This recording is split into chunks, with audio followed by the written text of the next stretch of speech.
How does a civilization go from thriving to nearly dying? This is the story of the Haida people. It all started long ago, 10,000 years ago, off the coast of what is now British Columbia. Haida was the island they lived on. Because they were surrounded by water, they had protection from invaders. The land itself was broken into smaller islands. The salt water surrounding their sheltered islands provided excellent fishing grounds. Fishing was an essential part of Haida culture, and they thrived because of it. They thanked the Creator after each catch. The Creator was the deity they worshipped. They believed the Creator had created the world and was responsible for nature's functions. They also carved totem poles to worship the Creator, and important animal creators such as raven and thunderbird. Contrary to popular belief, the term "on the bottom of the totem pole" is a huge honor, as you had to be strong, respected, and steadfast. The Haida themselves belonged to one of two social groups, either the raven or the eagle. The raven was divided into 22 lineages or families, and the eagle was divided into 23 families. Each family had its own insignia, or crest. The crest represented the family's morals and beliefs. An eagle represented pride, for example, and a raven symbolized intelligence and ingenuity.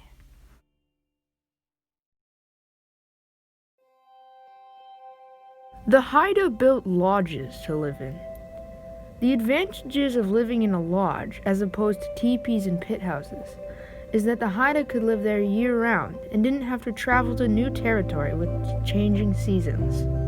The lodges were built along beaches to preserve the dense forests on the interior of Haida where they would hunt. The lodges were made of long cedar boughs and planks. Cedar trees were extremely significant and were referred to as the tree of life. The Haida revered them and used them to make most tools and technology, such as canoes, houses, weapons, totem poles, fishing nets, baskets, some clothing articles, and so much more. Cedar is arguably the most versatile tree in existence, as the bark, wood, foliage, roots, boughs, and seeds all have numerous uses. The tree of life was sacred to the Haida, and they protected it.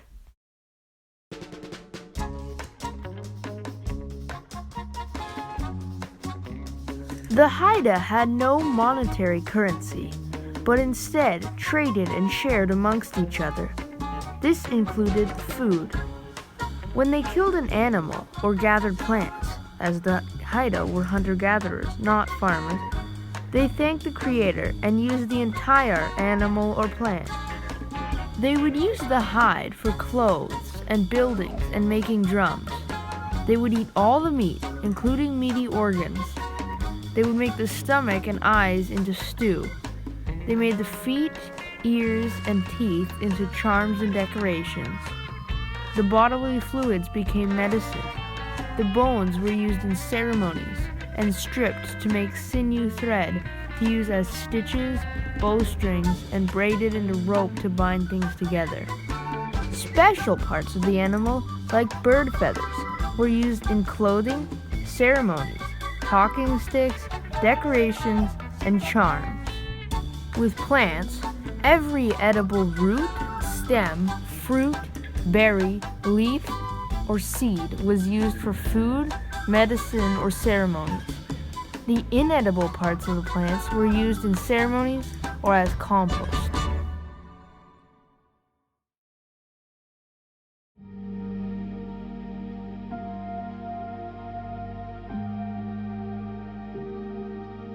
But how did the next generation of Haida know all this? The Haida had no written language after all.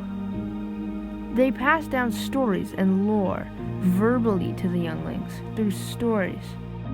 Everything they knew was passed down through talking. The Haida were a well-functioning society. They were completely self-sufficient, and everything was going fine. Until the Europeans came.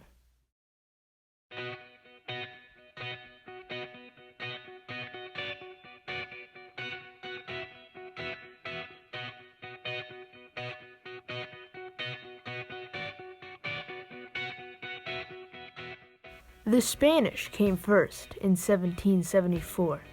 Captain Juan Perez was the first European to come into contact with the Haida people. But he wasn't the only. 13 years later, in 1787, the British captain named George Dixon came and named Haida Queen Charlotte Island. The Haida people thought Europeans were ghosts, sent down by their ancestors, and they welcomed them. The Europeans even gave them gifts, enforcing their status with the Haida. Immediately, there were consequences. The Haida, like most indigenous groups, were not immune to smallpox, and by the late 1800s, 95% of their population was obliterated. The Europeans changed nearly everything about the Haida culture. They used to hunt with bows and arrows, but soon they were given guns, so they used those instead. The Europeans brought goods with them to Haida, and the two cultures began to trade. They mostly traded furs for European technology, but in 1857, the Haida exhausted their natural resources, and the Europeans seized the opportunity.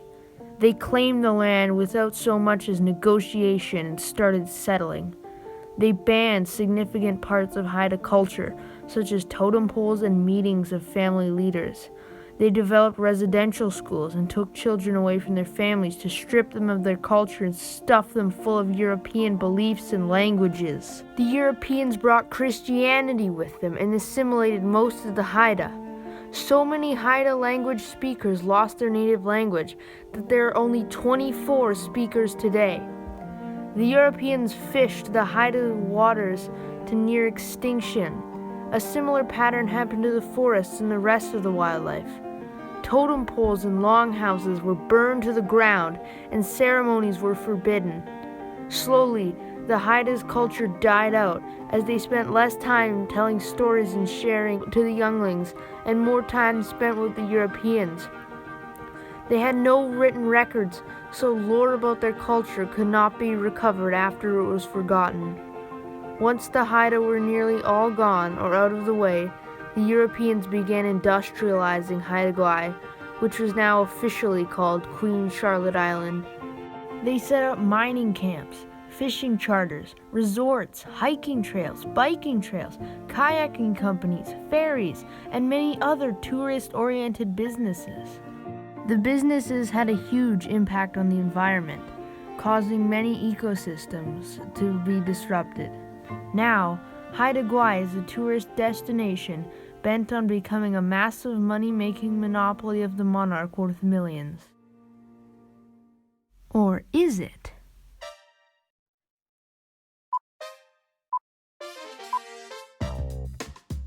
After the Europeans nearly extracted all of the Haida's fish, the ecosystem was out of balance. But today, the remaining Haida have started the Haida Salmon Restoration Project. They've also made more totem poles and planted more cedar trees, all in an effort to restore Haida's biodiverse ecosystem. In 2009, the British Columbian government officially renamed Queen Charlotte Island to its original name, Haida. Strict rules have been imposed upon the tourism companies on Haida, so to help limit their carbon footprint and preserve the environment.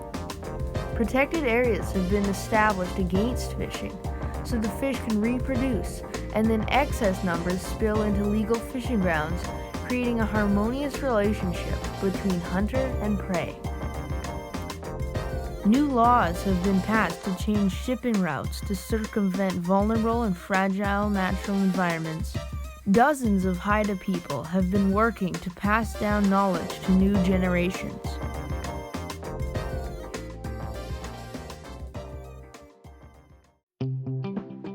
So maybe everything that happened on Haida Gwaii in 1787 isn't still all dark and gloomy. Maybe a change is being made to restore the Haida civilization. Maybe they rose, fell, and are now rising again. Maybe they thrived, died, and are now being revived. Maybe the end of this story is really the beginning of a new one. Maybe the Haida people are just getting started.